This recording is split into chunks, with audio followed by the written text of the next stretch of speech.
watching NewsX World. Let's take a look at the top headlines this hour. Israel and Hamas have agreed on the first phase of a peace plan, including a pause in fighting, the release of 20 hostages and nearly 2,000 Palestinian prisoners. This has raised hopes for an end to the two-year conflict. Israeli Prime Minister Benjamin Netanyahu has thanked US President Donald Trump for his peace efforts and has called this moment a great day for Israel. Meanwhile, Hamas has praised Trump and regional mediators such as Qatar and Egypt for their role in ending the war and ensuring withdrawal. World leaders have welcomed the Gaza Peace Pact, hailing ceasefire and hostage release. EU, Turkey and UK have praised efforts, describing this agreement as a historic breakthrough and a moment of relief. Ukrainian President Volodymyr Zelensky has stated that his forces are inflicting heavy losses on Russian troops in Donetsk. He has highlighted successes near Dobropilya while stressing that Ukraine remains on the defense in other directions, including Kupiansk, under intense Russian attacks for months. US President Donald Trump has ordered 500 National Guard troops to be deployed near Chicago, despite opposition from Mayor Johnson and Governor Pritzker. Trump has warned that he will target Antifa and other domestic groups, promising strong federal action against crime.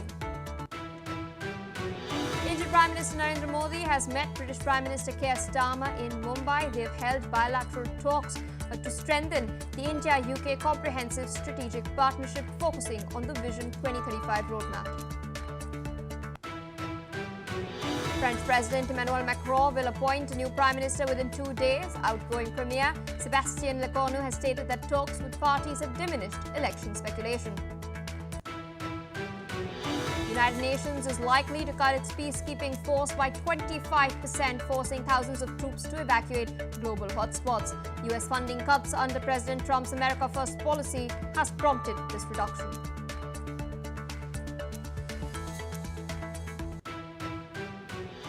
All right, viewers, those are the headlines in our top focus.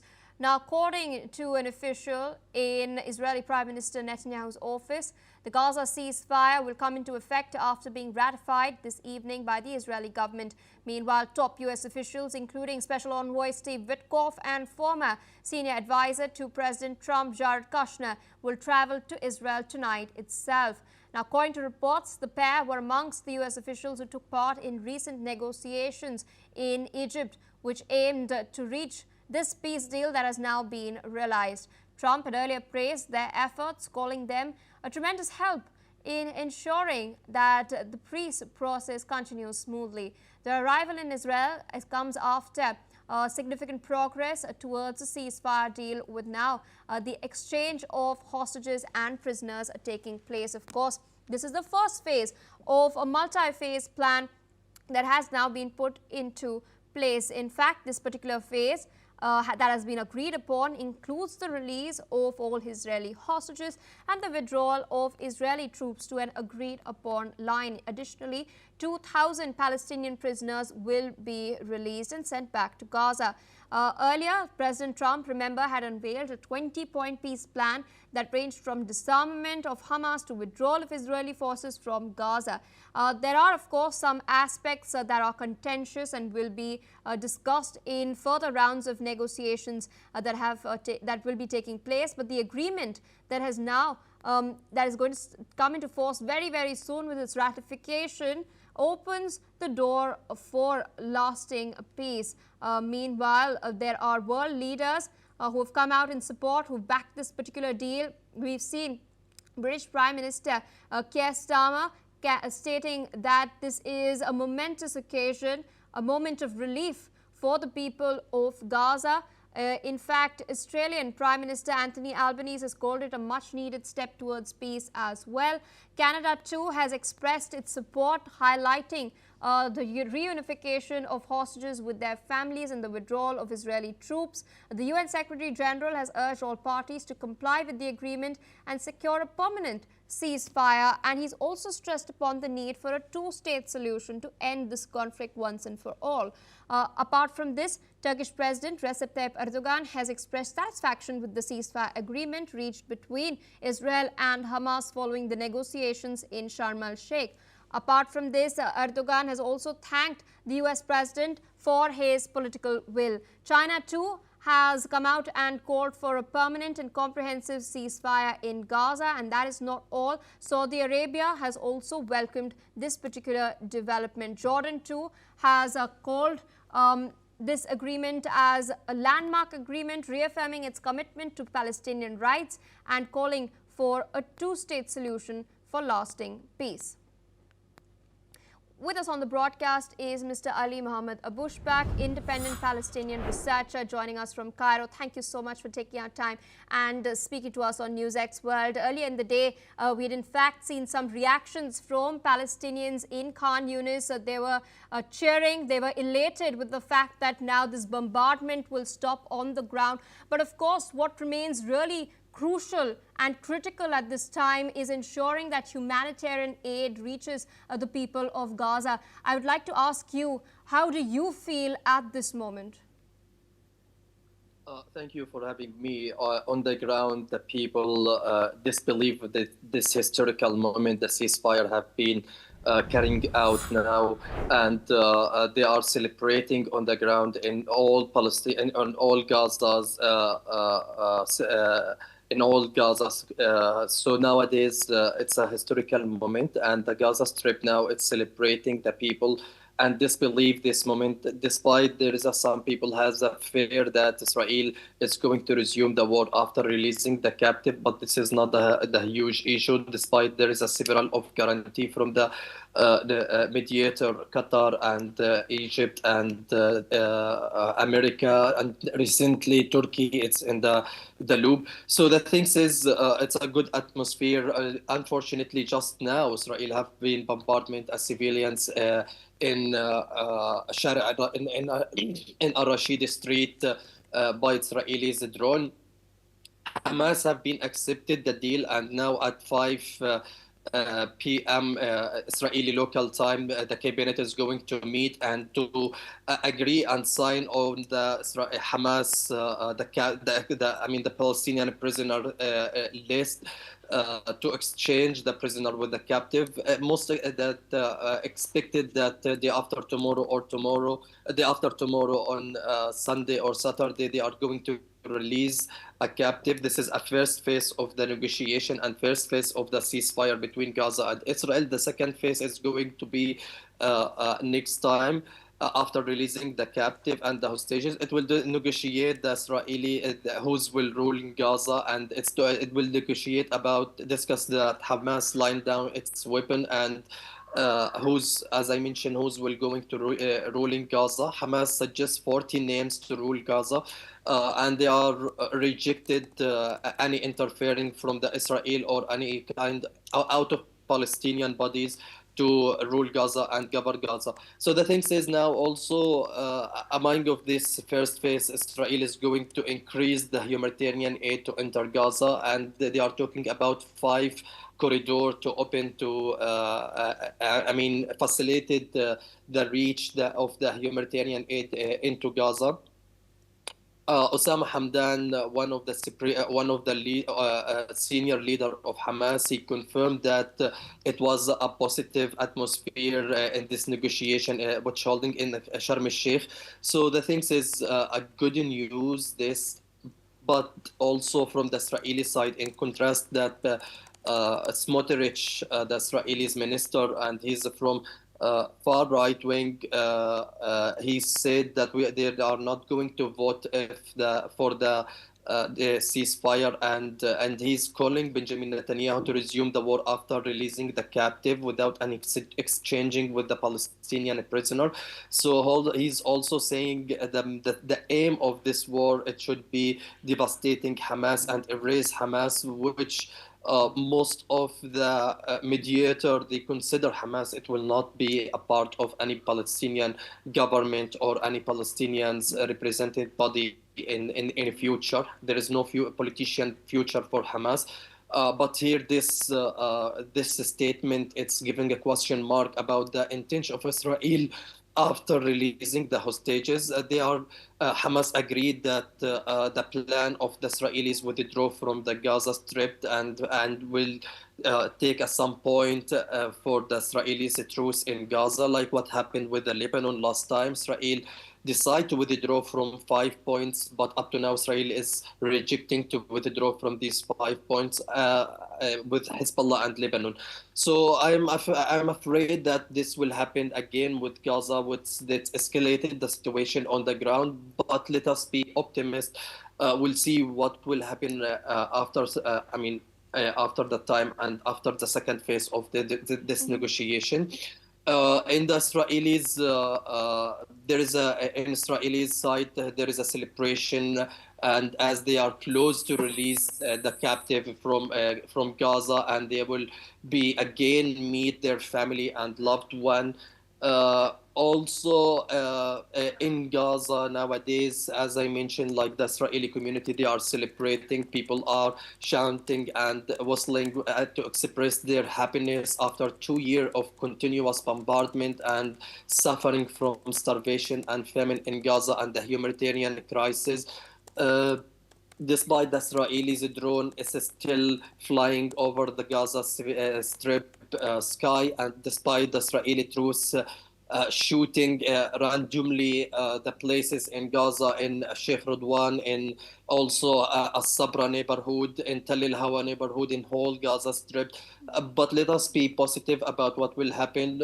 Hopefully the peace will come in this region and this area after they will sign and the final of the agreement, and will be the peace.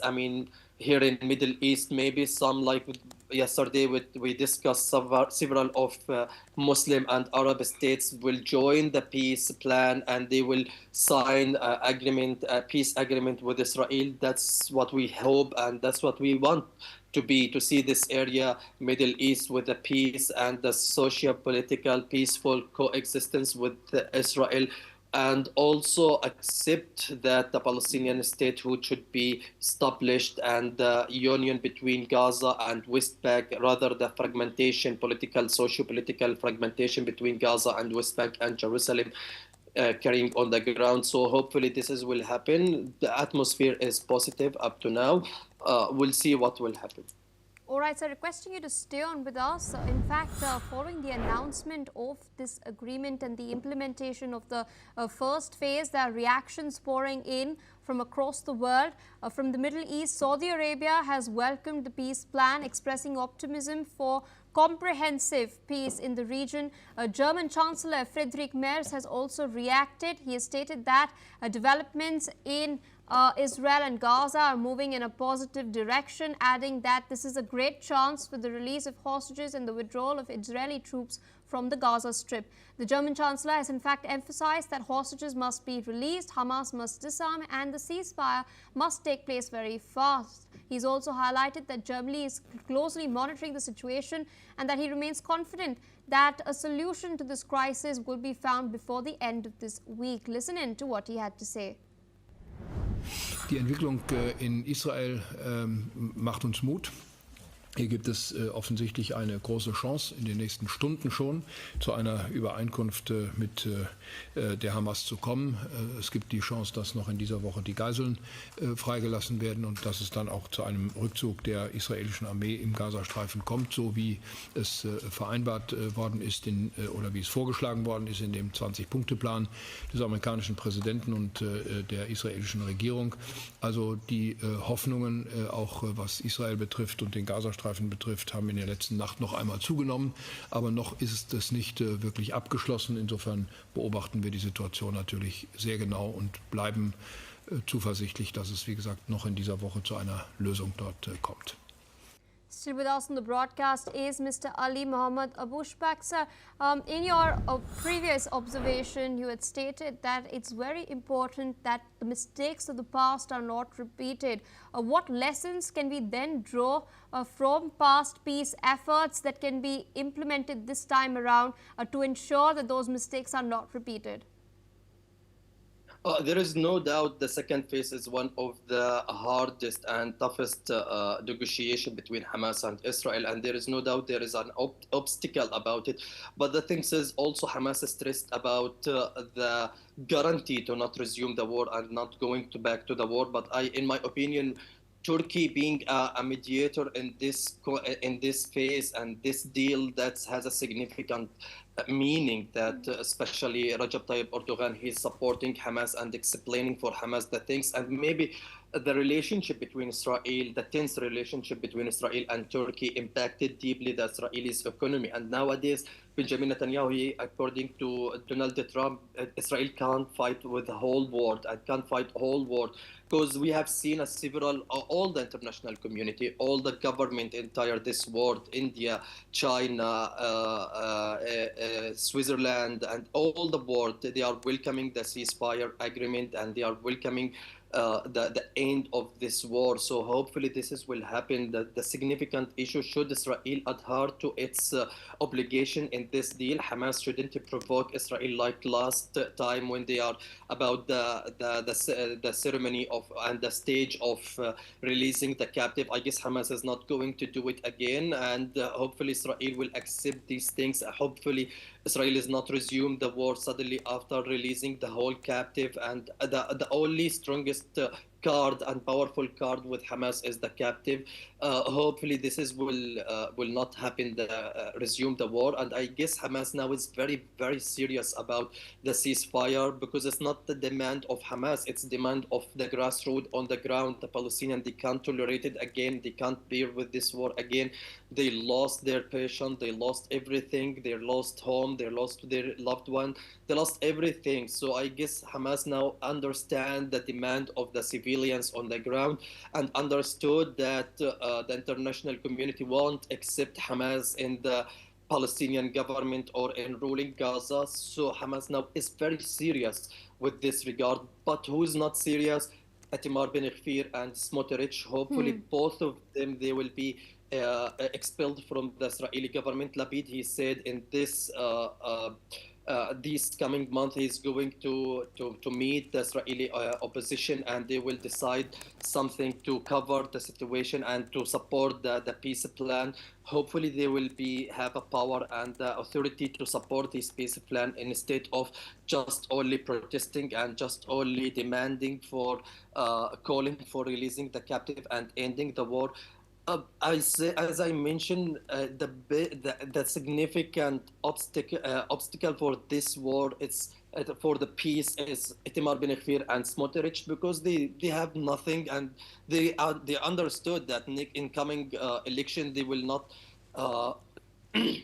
they will not won in the vote of the civilians in Israeli community. Israeli community impacted very, very badly in this war, economically and about also socially. In social feast and political feast, also Israel reputation have been damaged during this war. So hopefully the things, it will be serious. Benjamin Netanyahu now alone, in my opinion, and he embarrassed from Donald Trump. So Donald Trump personally, he interfered in this negotiation and this peace. So Benjamin Netanyahu is not going to betray Donald Trump, and we have seen all the international community welcome this agreement. So after that, if Israel is going to resume the war, it has a no pretext for resuming the war, or any excuse to resume the war in Gaza.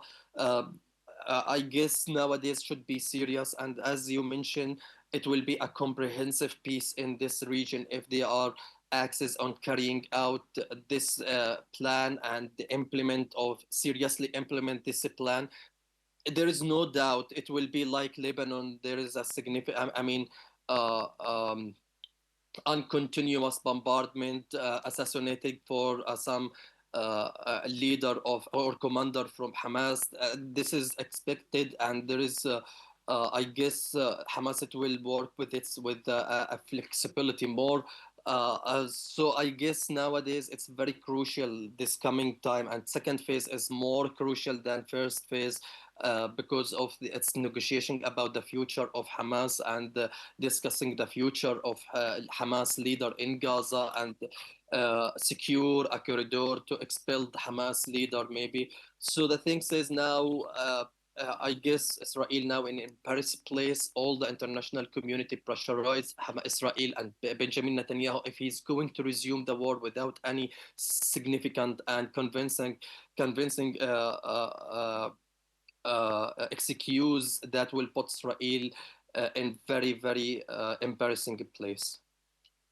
With that, I would like to thank you for taking out time sharing your perspective with us on NewsX World. More news we're tracking from the Middle East. Displaced Palestinians living in Doha's Al Thumama complex have expressed cautious hope for the success of US President Donald Trump's Gaza plan.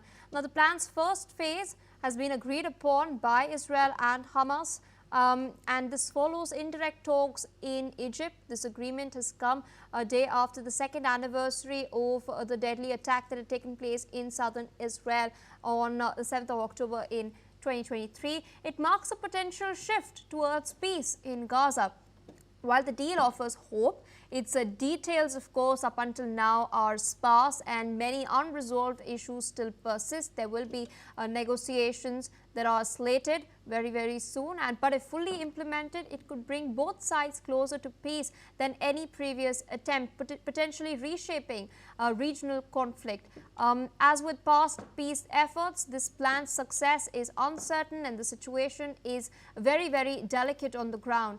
The accord may face significant challenges before it can lead to lasting resolution. But in the meantime, let's in fact take a look at what these Palestinians have had to say.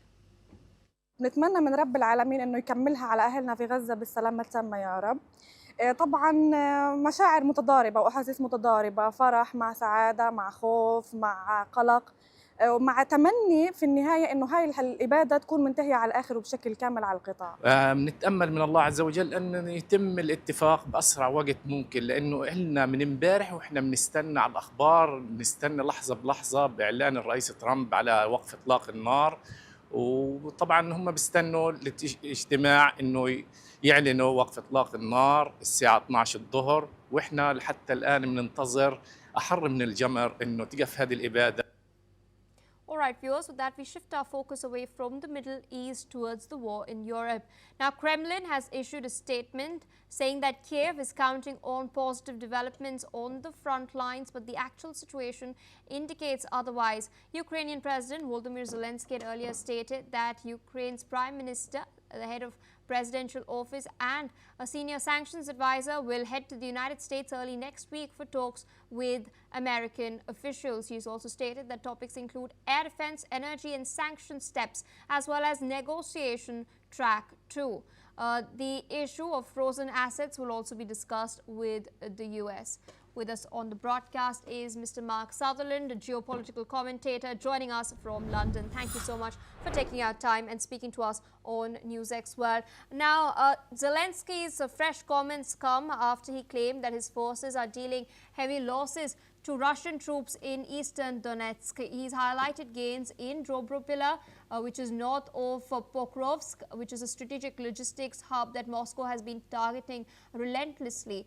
On the other hand, we've also seen claims by Russian President Vladimir Putin that Moscow is maintaining the initiative across frontline sectors, announcing the recapture of nearly 5,000 square kilometers of Ukrainian territory this year. In your assessment, who has the upper hand on the front line? Good to be with you. And again, you got a very good question, because we constantly have this fight to get through the propaganda mist that at times the Russians throw up. As I have discussed previously on the channel, we are looking, in my humble opinion, it's a bit like being back at the First World War and trench warfare. Some other analysts who are based on the ground doing incredible work would turn around and say that the Russians are taking X amount of kilometers, and then the Ukrainians will then say, well, in this particular area, we're actually taking it back, putting in the context of 1 million men that the Russians have lost, along with armaments, and the Ukraine having been invaded from the February 2021. The Russians at one point, I think Putin turning around saying, you know, we'll have this finished in 3 days. That has not happened, because they are then bogged down, but they have taken 20% of Ukrainian territory. As I say, it's at times so difficult to get through the propaganda. And also, as you raised, that Zelensky will be going off to America, or delegations from the Ukraine, to then discuss further sanctions on the energy production that Russia then produces, to then finance their war machine. Hence why drones are being heading towards those assets on a regular basis on the Ukraine side. Over to you. Indeed, and speaking of Zelensky's visit, I beg your pardon, the visit of his senior officials to the United States, Zelensky had recently requested for Tomahawk missiles. Putin fired back, stating that this could damage Russia's ties with the United States. In the meantime, Moscow has also stated that momentum for the peace deal after the Trump-Putin summit in Alaska has been exhausted. In light of these recent statements, can we then expect the Americans to go ahead and fast-track delivery of Tomahawks to the Ukrainians? Well, the unfortunate thing is that on all fronts, that we could very easily sit back and say this just seems an escalation. There just seems no end to this. We need both parties around the table to stop and say no. And the cynical part of me, in regard to the way that certain European economies are going, that one way you then suddenly think, oh, wouldn't this be a way to boost things or sort things out?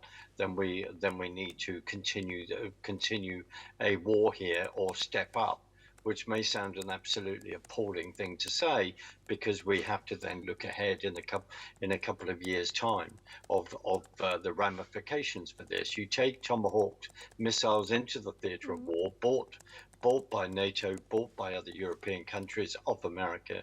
You then put ballistic missiles that have a range of 1,000 to 1,500. They've also been proven in the theatre of war. But the Russians have said this will not be a panacea. You do this, they're then concerned about, well, who is directing them? Will there be American troops then potentially on the ground to fire these in the direction of Russian cities? You can then argue very clearly that this is then an escalation. But however, unfortunately, in February 2022, the Russians invaded a sovereign country. In 1994, we asked Ukraine to get rid of their nuclear weapons. And we are now in this situation. We've also had various color revolutions. There is so much to drill down on, from propaganda and trying to work out what is the truth. It is a huge job in itself, but we want this to end. But I don't see that happening quite yet. Indeed. And speaking of Europe at large, we've seen NATO's response has been very cautious up until now, very calibrated. They've not really escalated things to a point of a hot war. We did see Poland mobilize certain jets, but nothing has really escalated to the point of direct confrontation with Russia. In the meantime, France has in fact intercepted an oil tanker that it claims is a part of Russia's shadow fleet. Could we then expect other European nations to follow suit and then increase pressure on Russia economically, particularly in the Baltic?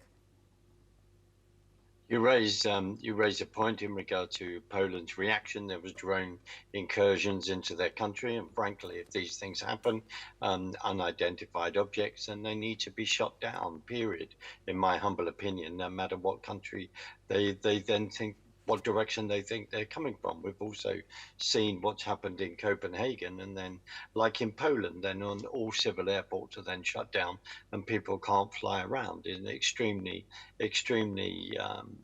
disrupting. And the challenge is to the European economies, which are not in a good place whatsoever, thanks to these technocrats. The bottom line is they're then turning around saying we've got to increase our GDP to then spend on defence. The UK has been talking about that, but in many ways, a lot of that is projected down the line when you can argue it's needed now. But our economy is in an appalling position, to say the least. So where are people going to get the money for this to then keep providing money to military industrial complexes around the world and then produce this munitions? As I say, the European economies are not in a good place at all.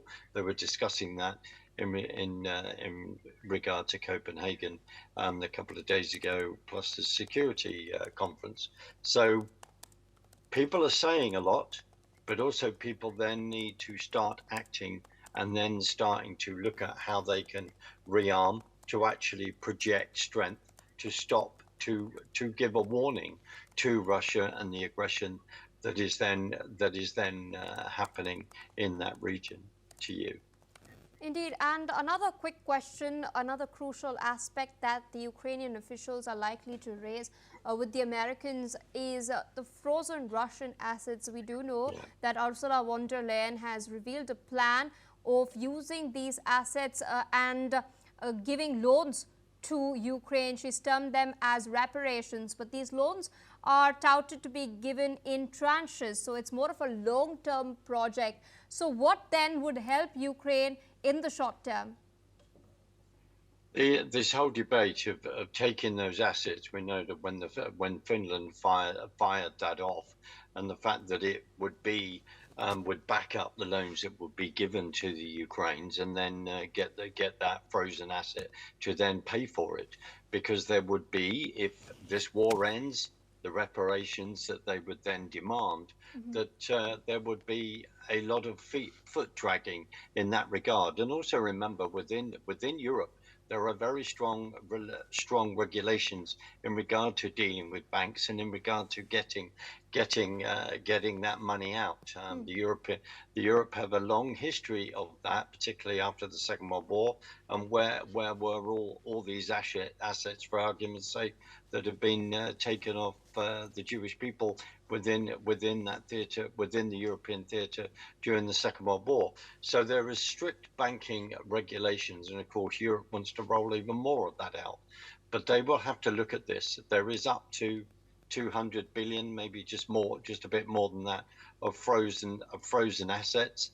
And as you quickly raised about a shadow tanker of France, this whole shadow fleet of Russia has to be dealt with, because that is then shipping oil around, and people have to make those kinds of decisions very fast.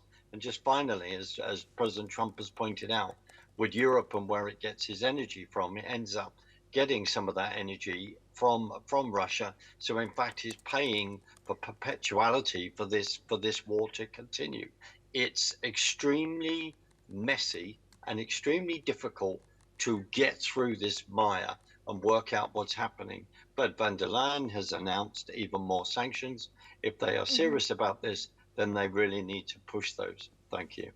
All right, so requesting you to stay on with us as we shift our focus away towards another crucial development. According to a joint statement released by North Korea's state media, North Korea has expressed firm solidarity with Russia's stance on the crisis in Ukraine and has given full support for Moscow's military operations. This comes as the deputy head of the Russian Security Council, Dmitry Medvedev, holds talks in Pyongyang with Jo Yong-won, who is the secretary of the Central Committee of the Workers' Party of Korea. These discussions are part of celebrations marking the 80th anniversary of the founding of North Korea's ruling Workers' Party that is slated to be held. Meanwhile, earlier this year, in July, North Korea's Supreme Leader Kim Jong-un had reiterated that Pyongyang stood by all measures taken by the Russian leadership to what he claims is the root cause of the Ukrainian crisis and to address this. Now, he'd held talks with Russian Foreign Minister Sergei Lavrov, where he had expressed these sentiments. Still with us on the broadcast is Mr. Mark Sutherland. We have seen, in fact, reports, videos as well of North Korean troops fighting the war for Russia in Ukraine. I wanted to understand from you, what exactly does North Korea have to gain from all of this? Very, very good question. Look at the recent SEO conference in China. Look at the relationships. Of course, India was there. Putin is there. Even Dan Andrews from Australia was there, and that's another question. But of course, Kim Jong was there as well. And let's just remember, North Korea, as far as I'm concerned, is a completely tyrannical state, dictatorship, and it's about, of course, then wanting to then be accepted where he can on an international stage. We remember when President Trump crossed over the border, everyone thought Donald Trump was going to cause Third World War. That didn't happen, thank goodness, but it wasn't going to. But this is about his own publicity, to me. And then the other thing is that North Korea, unfortunately, is building, getting longer range ballistic missiles, so it can then threaten people around it, threaten other nations around it. I just see it as a appalling PR exercise for him. But let's just remember this: we are dealing with, where North Korea is concerned, and like others, we don't have time to say this, but is a tyrannical state. And of course he would say that to then back other people that are along with the same ideology to you. Indeed, since you've spoken about Donald Trump, we do know that there have been efforts by the South Korean administration. Lee Jae-myung has been extending an olive branch repeatedly, but you know, Kim Jong-un has been rebuffing these attempts. He's cited drills between Seoul and Washington. He's also the Ulchi Freedom Shield exercises that have taken place recently. He's also cited trilateral drills with Japan's involvement too. We've also seen a meeting between Lee Jae-myung and Donald Trump at the Oval Office, and Trump once again expressing his inclination to meeting with Kim Jong-un. Do you think such a meeting is possible? I mean, it'd be fantastic if it was. You are quite right in that they have been, South Korea has been reaching out to say, well, we need to sit down and have a discussion because they have this tyranny on their border. It is possible. The most important thing is to keep trying to reach out, because if you, with all the countries that you've named, when we're looking at all the different pieces of the world in regard to how these nations wish to then exert their power, things are really moving. And if we are that, well, I am concerned, as I'm sure that many people listening will be concerned as well. And we should be paying attention, because this is how then wars then escalate, and then suddenly are we then finding ourselves in the Third World War across the world, which is something on a personal level I don't want to see. But we could see people flexing their muscles, and if they're like China are in regard to flexing their muscles economically, as they want to be the number one in economy in the world and bypass America. We can see all of these things. And remember as well is that President Trump does see this in regard to what China is doing, and sees China as the number one threat to the American hegemony.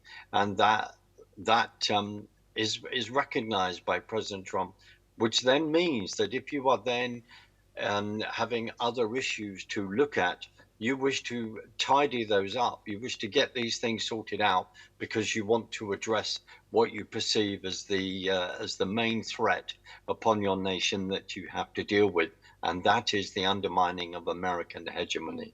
And speaking of China, you know, interestingly, when Xi Jinping and Kim Jong-un met recently, the joint statement that was put out, China did not mention, it omitted any reference to denuclearization of North Korea. This is something that it has been referring to time and again, but this time around it did not. With that, I'd like to thank you, Mr. Sutherland, for taking out time and speaking to us on NewsX World. Viewers, due to paucity of time, we must wrap up this bulletin. More news and updates on the other side. Stay tuned for more.